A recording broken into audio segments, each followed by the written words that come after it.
អីបានអាយុត្រឹមតែ20ទៅ30ឆ្នាំសោះជ្រុះសក់អស់លេងសក់ឡើងស្ដើងទៅពេលក្បាលអស់លេងវាអាចនឹងមិនតាក់ទងនឹងអាយុឬក៏ដំណពូជទេប៉ុន្តែវាអាចជាសញ្ញានៃបញ្ហាមេតាបូលិកដែលកើតនៅក្នុងខ្លួនរបស់បងប្អូនថ្ងៃនេះខ្ញុំនឹងប្រាប់មូលហេតុមួយដែលធ្វើឲ្យជ្រុះសក់ហើយនឹងវិធីព្យាបាលរបស់វាផងដែរអញ្ចឹងបញ្ហាសក់វាមិនមែនតាក់ទងតែនឹងសក់អីបងប្អូនវាតាក់ទងទៅនឹងរុនរោមរបស់សក់នឹងថែមទៀតដែលគេហៅថា hair follicle ហើយ hair follicle នេះវាប្រៀបដូចជាកន្លែងដាំឬសក់ដើម្បីឲ្យសក់នឹងវាចេះតែដោះថ្មីបន្តឬសក់នេះបងប្អូនវាត្រូវការសារធាតុចិញ្ចឹមអុកស៊ីហ្សែននិងថាមពលពីម៉ៃតូខុងដ្រីជាច្រើនដើម្បីឲ្យវាអាចទ្រទ្រង់ឬសក់នៅកន្លែងហ្នឹងឲ្យបានល្អប៉ុន្តែមានបញ្ហាអរម៉ូនមួយប្រភេទដែលធ្វើឲ្យកន្លែងហ្នឹងវាខ្វះអុកស៊ីហ្សែនវាខ្វះសារធាតុចិញ្ចឹមគឺអរម៉ូន DHT នេះវាគឺជាអរម៉ូនដែលបានចេញពី testosterone នៅពេលណាដែល DHT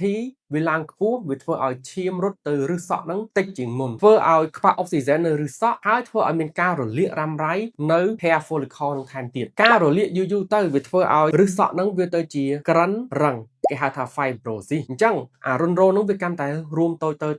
ធ្វើឲ្យសក់របស់យើងហ្នឹងមិនអាចដោះចេញមកក្រៅបានទេជាមូលហេតុដែលបងប្អូនជ្រុះសក់ហើយសក់យើងកាន់តែស្ដើងទៅពីមួយថ្ងៃទៅមួយថ្ងៃអញ្ចឹងយើងសួរថាតើហេតុអីបានជា DHT ហ្នឹងវាកើនឡើងនេះគឺជាមូលហេតុដែលបងប្អូនយើងជាច្រើនអត់បានដឹងមូលហេតុធំមួយដែលមនុស្សជាច្រើនអត់បានដឹងគឺរាងកាយរបស់គាត់ចាប់ផ្ដើមមាន insulin resistance ឬក៏បកជាខ្មែរថាកោសិការបស់យើងលែងទទួល insulin ទៀតហើយបងប្អូននៅពេលណាដែលរាងកាយរបស់យើងមាន insulin resistance កាន់តែខ្ពស់អរម៉ូន DHT នេះវានឹងកើនទៅតាម insulin resistance នឹងដែរអញ្ចឹងបើសិនជាបងប្អូនចង់កាត់បន្ថយការជ្រុះសក់បងប្អូនត្រូវកែតម្រូវmetabolic នៅក្នុងខ្លួនរបស់យើងដែរគឺកាត់បន្ថយ insulin resistance នឹងឯងបងប្អូនអញ្ចឹងដើម្បីកាត់បន្ថយ insulin resistance បងប្អូនប្រហែលជាធ្លាប់ឃើញវីដេអូជាច្រើននិយាយពីវាហើយគឺយើងត្រូវតែតមអាហារកែច្នៃមាននំកញ្ចប់ការ៉េមភេសជ្ជៈផ្អែមផ្លែឈើផ្អែមខ្លាំងអីនោះបងប្អូនគឺយើងត្រូវតែកាត់បន្ថយអស់ហើយយើងចាប់ផ្ដើមធ្វើ intermittent fasting សម្រាប់គល់សក់ដែលបានជ្រុះហើយវាឡើងក្រិនហើយវារួមតូចហើយយើងមានវិធីផ្សេងទៀតដើម្បីជួយឲ្យរុនរោមហ្នឹងវាអាចរីកធំហើយមានសារធាតុចិញ្ចឹមទៅគ្រប់គ្រាន់និងអុកស៊ីហ្សែនទៅចិញ្ចឹមកន្លែងហ្នឹងគ្រប់គ្រាន់នៅពេលណាដែលមានអុកស៊ីហ្សែនមានសារធាតុចិញ្ចឹមសក់របស់បងប្អូននឹងចាប់ផ្ដើមដោះឡើងមកវិញអញ្ចឹងជំហានទី1គឺយើងត្រូវធ្វើ micro needling នៅលើស្បែកក្បាលរបស់យើងតែម្ដងដើម្បីធ្វើឲ្យមានស្នាមរបួសនៅលើស្បែកក្បាលទៅកោសិការបស់យើងនឹងជួសជុលនៅកន្លែងដែលមានរបួសហ្នឹងអញ្ចឹងធ្វើឲ្យ fibrosis ហ្នឹងវាចាប់ផ្ដើមកាត់បន្ថយរុនរោមឬក៏ឫសសក់របស់យើងហ្នឹងវាចាប់ផ្ដើមរីកធំឡើងមកវិញហើយការធ្វើបែបហ្នឹងវាប្រៀបដូចជាយើងរាស់ដីអញ្ចឹងបងប្អូនមុននឹងយើងដាំស្រូវយើងត្រូវកាយវាសិនដើម្បីឲ្យដីហ្នឹងវាធូរយើងស្រួលដាំស្រូវសក់យើងដូចគ្នាកាលណាដែលយើងអូសមកចូលនៅលើស្បែកក្បាលរបស់យើងស្បែកក្បាលរបស់យើងនឹងបាត់ fibrosis នឹងទៅវិញទី2គឺគេប្រើ red light therapy មានន័យថាយើងព្យាបាលសក់ដោយប្រើពន្លឺពណ៌ក្រហមអញ្ចឹងពន្លឺហ្នឹងវាត្រូវតែមានរលកចន្លោះពី630ទៅ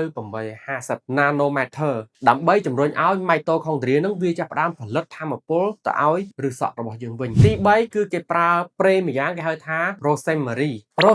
oil នេះមានការសិក្សាជាច្រើនបានបង្ហាញថានៅពេលដែលយើងលាបនៅលើក្បាលរបស់យើងទៅវាជួយកាត់បន្ថយការរលាកនៅលើស្បែកក្បាលរបស់យើងហើយវាជួយឲ្យឈាមហូរទៅរុនរោមរបស់យើងនឹងកាន់តែច្រើនជាពិសេសគឺវាកាត់បន្ថយឥទ្ធិពលរបស់អរម៉ូន DHT ទៅលើស្បែកក្បាលរបស់យើងថែមទៀតទី4តកតងទៅនឹងអាហារហើយនឹងសារធាតុចិញ្ចឹមមួយចំនួនអញ្ចឹងអាហារសម្រាប់សុខភាពសក់មានដូចជាថ្លើមសត្វដោយសារតែថ្លើមសត្វវាសម្បូរទៅដោយស័ង្កសីហើយនិងស៊ីលីនីមទី2គឺខ្ទឹមបារាំងវាជាសារធាតុប្រឆាំងអុកស៊ីតកម្មល្អហើយវាក៏ល្អសម្រាប់ស្បែកក្បាលរបស់យើងដែរបើសិនជាបងប្អូនចេះចម្រាញ់ប្រេងពីខ្ទឹមបារាំងយកទៅលាបទៀតរឹតតែល្អទី3គឺជ្រក់ស្ពៃក្តោបនិងទី4គឺគ្រាប់ល្ពៅដោយសារតែគ្រាប់ល្ពៅនេះវាសម្បូរ magnesium ឬក៏ magnesium បងប្អូនដែល magnesium នេះគឺវាជួយកាត់បន្ថយឥទ្ធិពលរបស់ DHT ទៅលើរុនរោមរបស់យើងចំពោះជាតិរ៉ែសំខាន់ដែលបងប្អូនអាចទៅទិញយកមកញ៉ាំបានមានដូចជាទី1គឺស័ង្កសីដោយសារតែស័ង្កសីនេះវាជួយឲ្យកោសិកាស្បែកក្បាលរបស់យើងលូតលាស់បានល្អហើយនិងមួយទៀតគឺវីតាមីន D